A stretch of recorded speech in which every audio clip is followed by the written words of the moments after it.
ওই সামনে মিশরের সীমানা। খুব বেশি সময় লাগবে না, অর্ধ দিনের মধ্যেই আমরা ওইখানে পৌঁছাবো।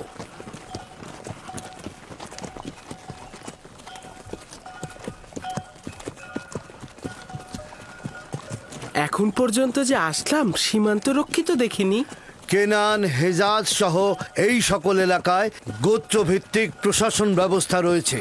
এদের আয়তন এবং সীমানা সুনির্দিষ্ট নয়, কিন্তু মিশর প্রাচীন সভ্যতার অধিকারী এবং সুশৃঙ্খল সামরিক বাহিনীর অধিকারীও বটে।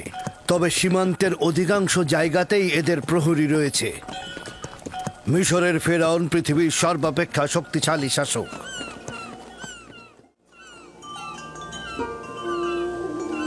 খোদাবান, আমি নিজেকে তোমার উপরে অর্পণ করেছি। এখানে তুমি ছাড়া আমার আর কেউ নেই।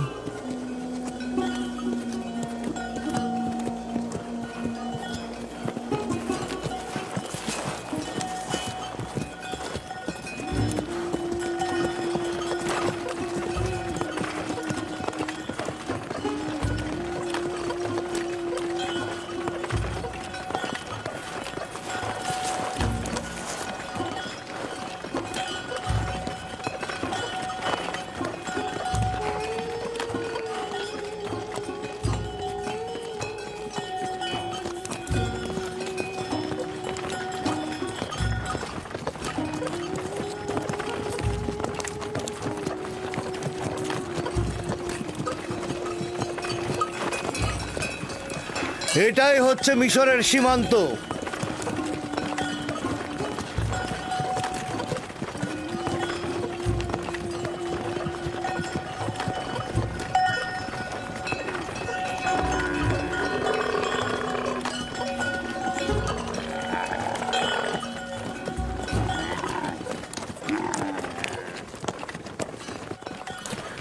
জানি না কোথায় যাচ্ছি।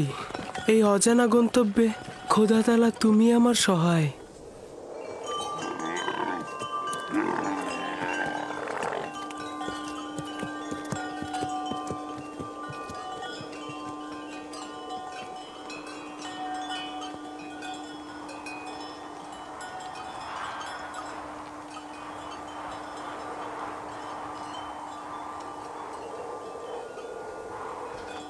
এই দাঁড়াও! তোমরা কারা? কোথা থেকে এসেছো? মালেক ইবনে জার, বাবেল থেকে।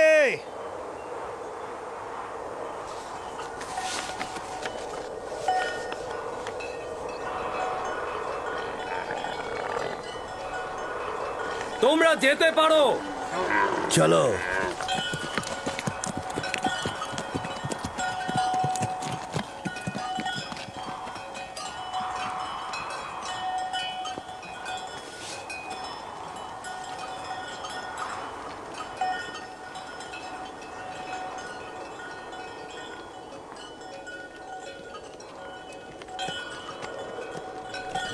ওরা কি আপনাকে চেনে?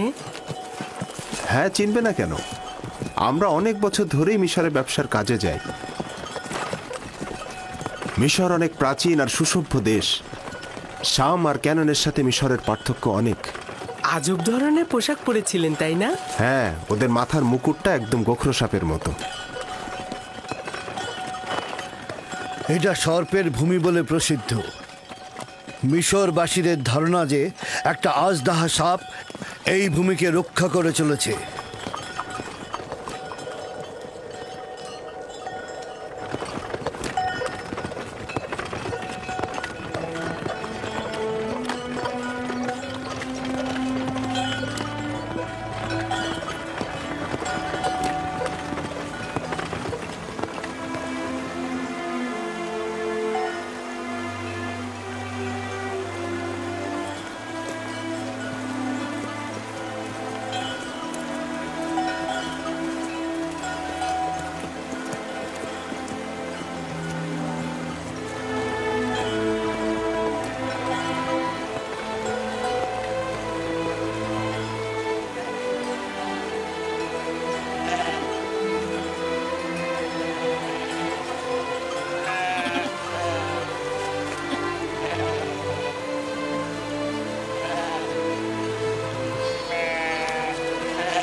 আমাদেরও গরু আর ভেড়া রয়েছে, তবে এই পরিমাণ নয়।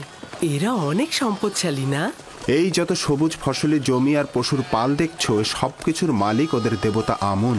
মানে আসলে মন্দিরই এগুলোর মালিক, বাকিটার মালিক ওদের রাজা আমুন হতে। এখানে জনগণের নিজের কোনো সম্পত্তি নেই। তার মানে মিশরের খোদার গরু আর ভেড়া রয়েছে? সবকিছু ওই খোদারই, কোনো আপত্তি নেই তো? প্রকৃত খোদা তিনি, যিনি সবকিছু সৃষ্টি করেন, কিন্তু নিজের জন্য নয়।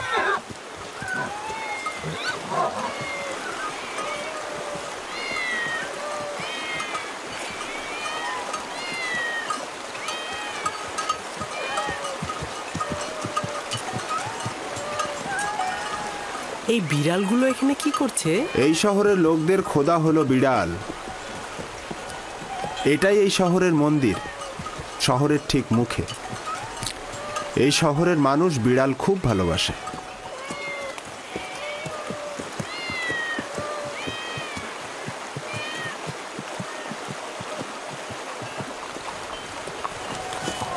কি ব্যাপার, আমার দিকে ভাবে তাকিয়ে আছো কেন?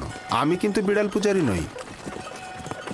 আর অন্য সবার খোদা তোমার খোদার মতন ত্রুটিহীন আর অতুলনীয় নয়। জনাবে মালিক, এই শহরের খোদা হচ্ছে বিড়াল, তারা আবার খাবারও খায়। খুব বেশি অবাক হয়েও না, এই অঞ্চলের খোদারা জীব জন্তু চারণভূমি এমনকি স্ত্রী সন্তানেরও মালিক।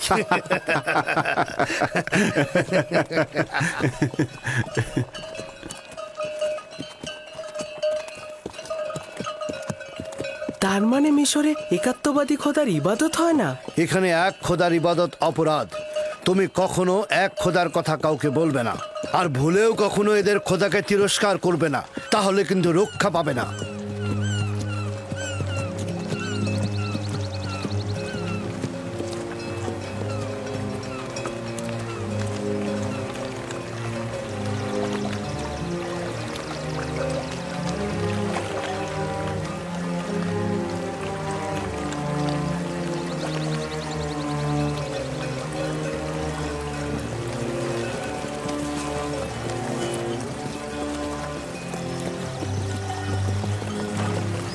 কত বড় নদী!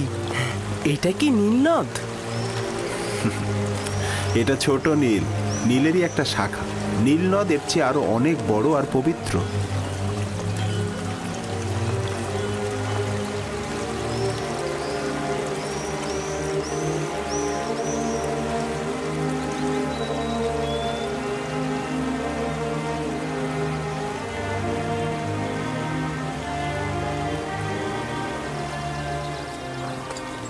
কেন পবিত্র?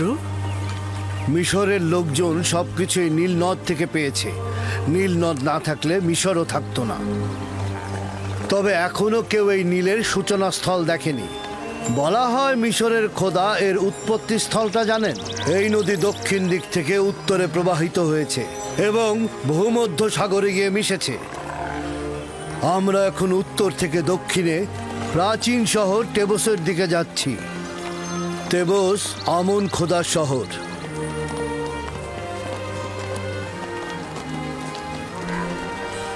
নীলের ওই পাশটা পশ্চিমে মৃত ব্যক্তিদের দুনিয়া। ওই যে বড় পিরামিডগুলো মিশরের ফেরাউনের সমাধি। এটাকে মমফিস বলা হয়। এই জায়গা থেকে নীল নদ বিভিন্ন শাখা প্রশাখায় বিভক্ত হয়েছে।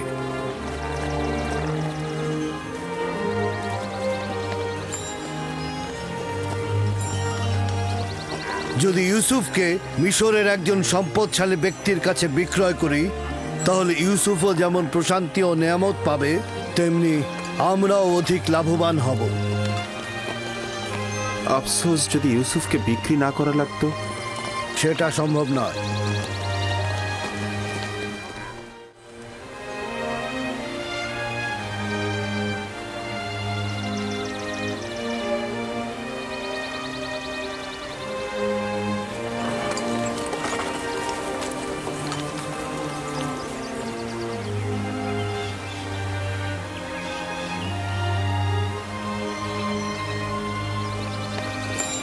আমরা দক্ষিণের দিকে যাব। সম্মুখে একজন মৃত ব্যক্তির সমাধি দেখা যাচ্ছে। ওই যে পশ্চিম দিকে দেখো। এই নৌকাটি মিশরের প্রাচীন ঐতিহ্যের প্রতীক। কোনো সম্ভ্রান্ত ব্যক্তি মারা গেলে এইভাবে নৌবহর সাজিয়ে নদী পরিভ্রমণ শেষে নির্ধারিত স্থানে তাকে সমাহিত করা হয়। ওই যে দূরে অনেকগুলো দরজা দেখছো, ওটা এই নগরীর প্রধান ফটক। আমরা ওই পথ দিয়ে প্রবেশ করব।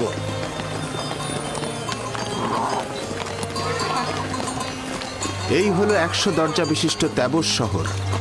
100 দরজা? আসলে দরজা 10টার বেশি নেই, কিন্তু মুসাফিরগণ এই শহরকে তাদের নিজেদের চোখে দেখে। তারা তাদের শহরে ফিরে এই 10 দরজাকে 100 দরজা বানিয়ে বলে।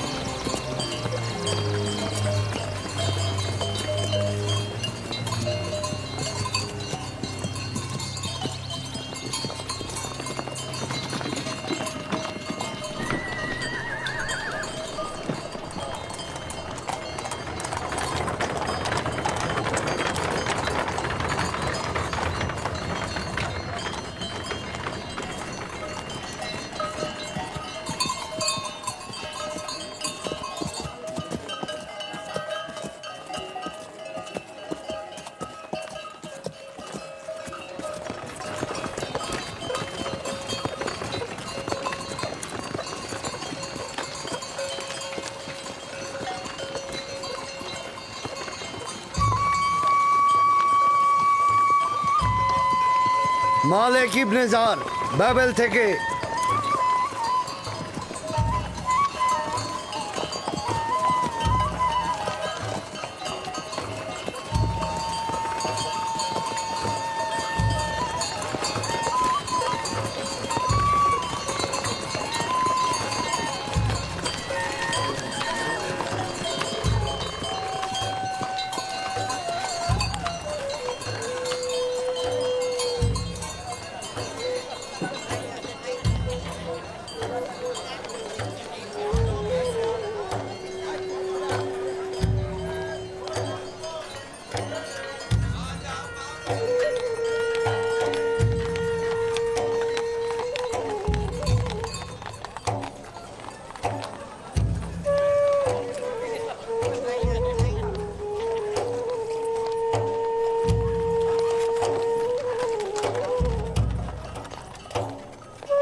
হুম